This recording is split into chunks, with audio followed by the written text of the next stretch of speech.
नमस्ते दोस्तों। आज हम कक्षा 9 की एकांकी जो है एकांकी क्रमांक 1 संस्कार और भावना, उसका जो बचा हुआ हिस्सा है उसकी पढ़ाई आज हम करेंगे। पन्ना क्रमांक है 12। यहाँ पर लास्ट यानी पिछले भाग में हमने देखा था कि जो उमा है उससे भी ऐसा लग रहा है कि दोष सिर्फ बंगालन का नहीं है, तो दोष अविनाश का भी है। यही बात यहाँ पर वह कहती है और माताजी से कि माताजी लगता तो मुझे भी ऐसा ही है। यहाँ पर अतुल आ जाता है। आपको अतुल पता ही है कि माँ का वह छोटा बेटा है। क्या बन रहा है माताजी? माँ कहती है तूने सुना? अतुल कहता है क्या? माँ कहती है अविनाश बहुत बीमार था। यानी यहाँ पर माँ का जो कंठ है वह देखिए थोड़ा सा रुआंसा हो गया है और वह उसी में कह रही है कि अविनाश बहुत बीमार था। यह बात क्या तुम्हें पता है? अतुल कहता है हाँ, उन्हें हैजा हो गया था। माँ कहती है आश्चर्य से, तू जानता था? अतुल कहता है हाँ। माँ कहती है तूने मुझसे कहा तक नहीं। अतुल कहता है तुमसे कहता क्यों? माँ कहती है क्यों, क्या मैं उसकी माँ नहीं थी? अतुल कहता है माँ तो हो, पर सुनकर क्या करती? क्या उसके पास जाती? यानी अतुल पहले से ही समझा रहा है माँ को कि आप क्या करें, अविनाश भैया के पास जाए और उसे बुलाकर लाए। लेकिन माँ मान नहीं रही है, इसलिए वह कहता है कि आप जानकर क्या करती? अतुल कहता है कि मैं जानता था तुम वहां नहीं जा सकोगी, और जाने से भी क्या होता है, जब तक तुम उस नीची श्रेणी की विजातीय भाभी को घर नहीं ला सकती हो, तब तक प्रेम और ममता की दुहाई व्यर्थ है। तुम सब निर्मम हो, निर्मम।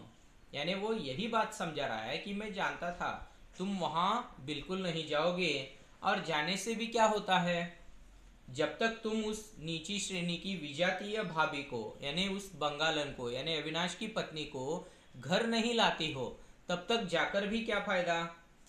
और आप कहती है कि आप अविनाश से बहुत प्यार करती है, तो ये प्रेम की दुहाई देना, ममता की दुहाई देना सब व्यर्थ है। आप कहती हैं बस, लेकिन आपके दिल में शायद कुछ अलग ही है, इस तरह से उसे कहना है।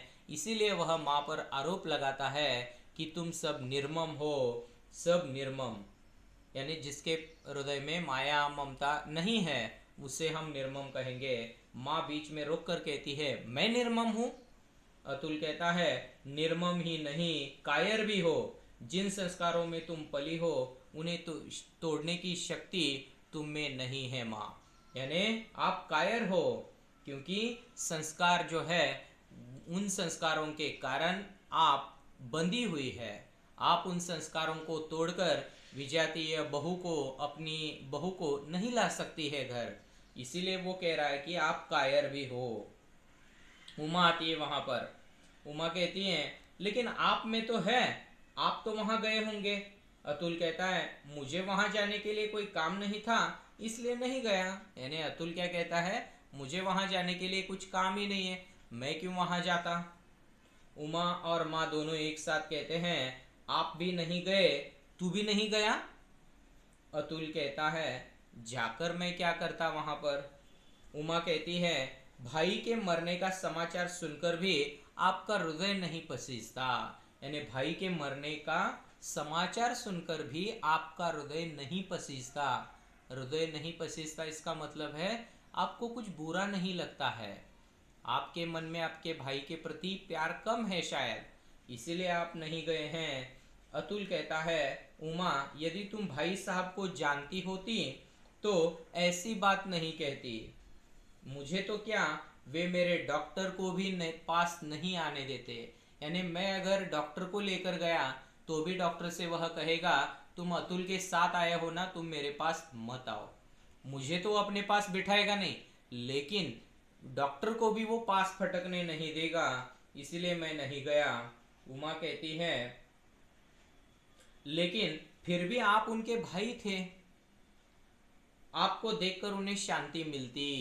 यानी आप उनके भाई हैं, आपको देखकर उनके मन को शांति मिलती, इसीलिए आपको जाना चाहिए था। उमा को यह कहना है कि जिस वक्त आदमी का शरीर स्वस्थ रहता है तब उसे कभी कभार लोगों की कद्र नहीं होती है, अपने सगे संबंधियों की कद्र नहीं होती है। लेकिन जब आदमी अस्वस्थ हो जाता है तब देखिएगा उसे ऐसा लगता है कि अपना कोई तो अपने पास होना चाहिए। फिर उसे अपने सारे रिश्ते, अपने दोस्त सब याद आने शुरू हो जाते हैं। ऐसा यहाँ पर उमा अपने पति को समझा रही है और कह रही कि वे आपसे मिलने की आशा शायद रखते होंगे, इसीलिए आपको वहां पर जाना चाहिए था।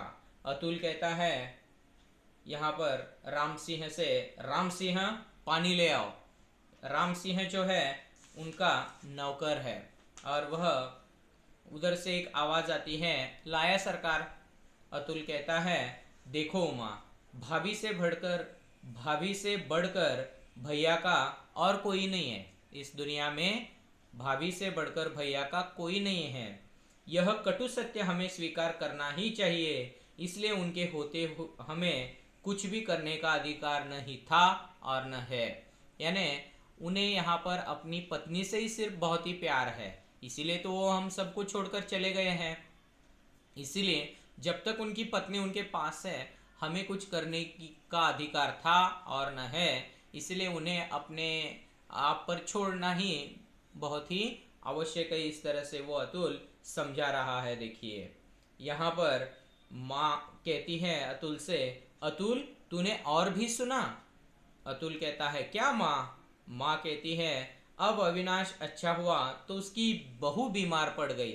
यानी अभी अभी अविनाश अच्छा हुआ है तो उसकी बहू अब बीमार पड़ गई। बहू का मतलब है अविनाश की पत्नी, जिसे हम यहाँ पर बंगालन कहते हैं उसके बचने की कोई आशा नहीं है। यानी बंगालन के बचने की कोई आशा नहीं है। अतुल कहता है हाँ सुना तो है। उमा कहती क्या सुना है? अतुल कहता है यही कि भाभी मरणासन्न है। मरणासन्न अवस्था वो अवस्था, कब मरेगा इसका कोई पता नहीं रहता है। उमा कहती है क्या? माँ कहती है तो तुझे यह भी पता है? अतुल कहता है हाँ माताजी, मुझे पता है और यह भी पता है कि अपने प्राण खपाकर भाभी ने भैया को तो बचा लिया था, परंतु भैया के पास भाभी को बचाने के लिए प्राण नहीं है।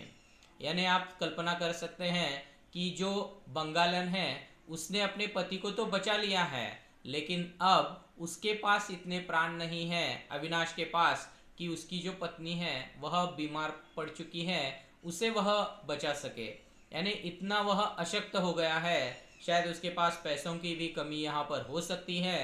माँ कहती है अतुल तो अविनाश की बहू मर जाएगी। अतुल कहता है सुना तो ऐसा ही है। उमा कहती है आप क्या कह रहे हैं? आप वहां नहीं गए? नहीं, आप वहां जाइए। अतुल को फिर से उसकी पत्नी समझाती है कि आप वहां जाइए और देख कर आइए कि वहां के हालात क्या है। अतुल कहता है कोई लाभ नहीं होगा उमा, भैया में एक दोष है, वे जो कहते हैं करना जानते हैं। यानी भैया में एक दोष है, वे जो भी कहते हैं उसे वे करना जानते हैं। उनके पास पैसा नहीं है परंतु उसके लिए वे किसी के आगे हाथ नहीं पसारेंगे। यानी उनके पास पैसे नहीं है तो भी वो हाथ नहीं पसारेंगे। वे फौलाद के समान हैं जो टूट जाता है पर झुकता नहीं। यानी ऐसी आदत यहाँ पर भैया में है, वे टूट जाएंगे लेकिन किसी के आगे अपना हाथ नहीं पसारेंगे, कुछ मांगेंगे नहीं। इस तरह से अतुल जो है वह उमा को समझा रहा है।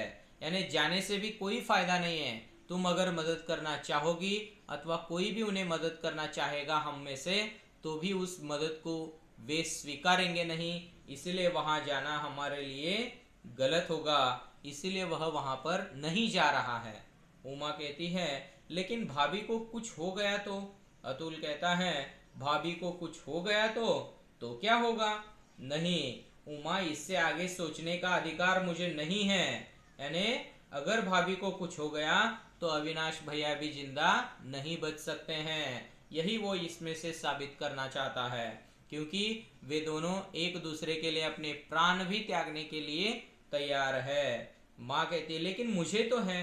अतुल कहता है अधिकार तो तुम्हें भी नहीं है माँ, पर तुम सोचो तो तुम्हें कोई रोक भी नहीं सकता है।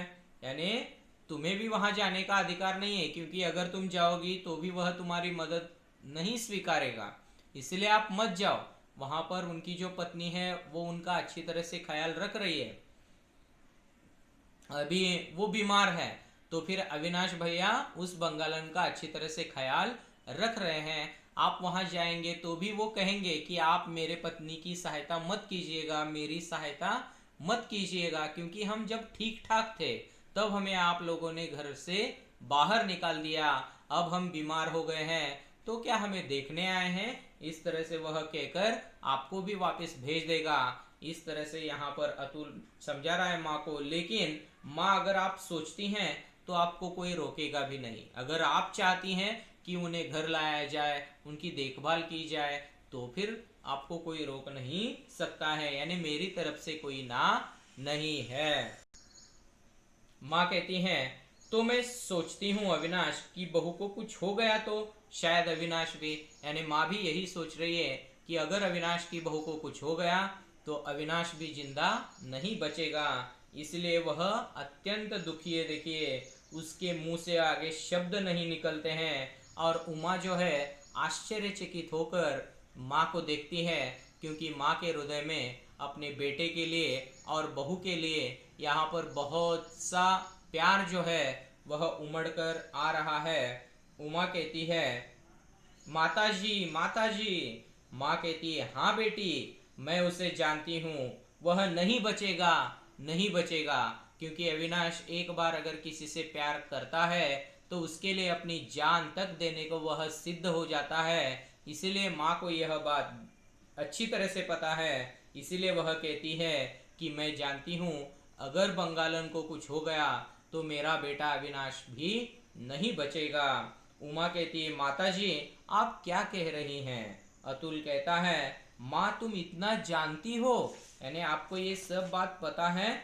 माँ कहती है हाँ उमा। अतुल मैं ठीक कह रही हूँ, वह नहीं बचेगा। उसे बचाने की शक्ति केवल मुझी में है, केवल मुझी में है।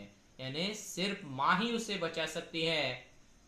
और वह कैसे, देखिए दोनों आश्चर्यचकित हो जाते हैं यहाँ पर। और दोनों उमा और अतुल मिलकर माँ से कहते हैं माँ। माँ कहती है अतुल इसीलिए मैं कहती हूँ तू एक बार मुझे उनके पास ले चल। वह निर्मम है पर मैं माँ हूँ, मुझे निर्मम नहीं होना चाहिए, मैं उसके पास चलूंगी। यानी वह निर्मम है तो क्या हुआ, मैं तो माँ हूँ, मैं निर्मम नहीं बनूंगी, मुझे उसके पास ले चल। अतुल और उमा यहाँ पर खुश हो जाते हैं। उमा कहती है माँ तुम कितनी अच्छी हो।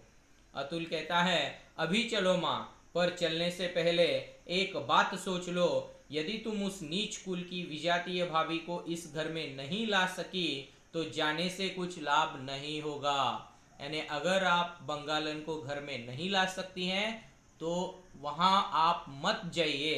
इस तरह से वह कह रही है। देखिए माँ कहती है, माँ कहती है जानती हूँ अतुल, इसीलिए तो जा रही हूँ। यानी मैं यह सब जानती हूँ कि मेरा वहां जाना कितना आवश्यक है। अतुल कहता है ऐसी बात है तो चलो माँ, अभी चलो। राम सिंह तांगा लाओ। फिर से एक बार अपने नौकर को वह पुकारता है, कहता है राम सिंह तांगा लाओ अभी इसी वक्त। और उमा तुम भी चलो शीघ्र। उमा यानी उमा से वह कह रहा है कि तुम भी हमारे साथ चलो, हम सब मिलकर जाएंगे और अविनाश भैया को और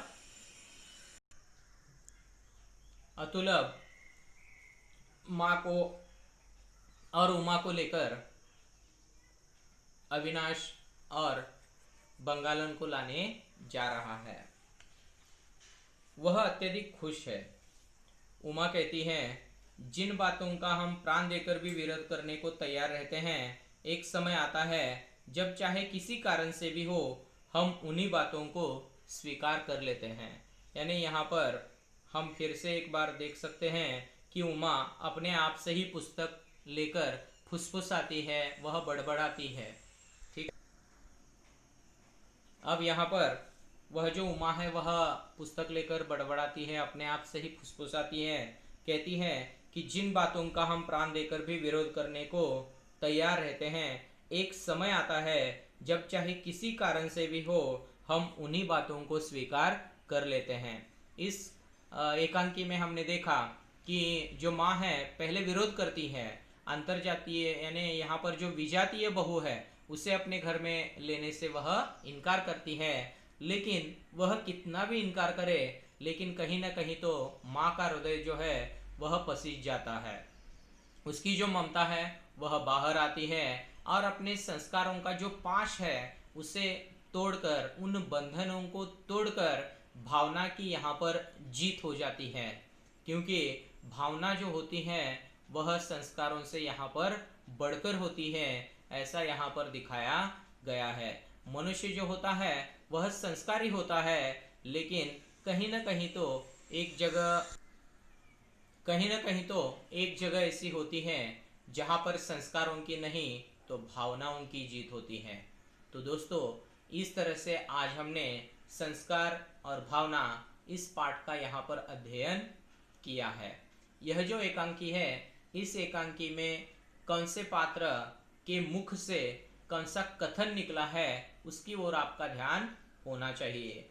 एकांकी जो है वह लंबी होती है, इसलिए थोड़ा सा इसे बार बार दोहराना पड़ता है, बार बार इसका पठन करना पड़ता है। तो देखिए यहाँ पर आप इसे पढ़ते रहिएगा और बीच बीच में अगर आपको कुछ कठिनाइयाँ महसूस हुई तो वहीं पर आप लिख कर रखिएगा।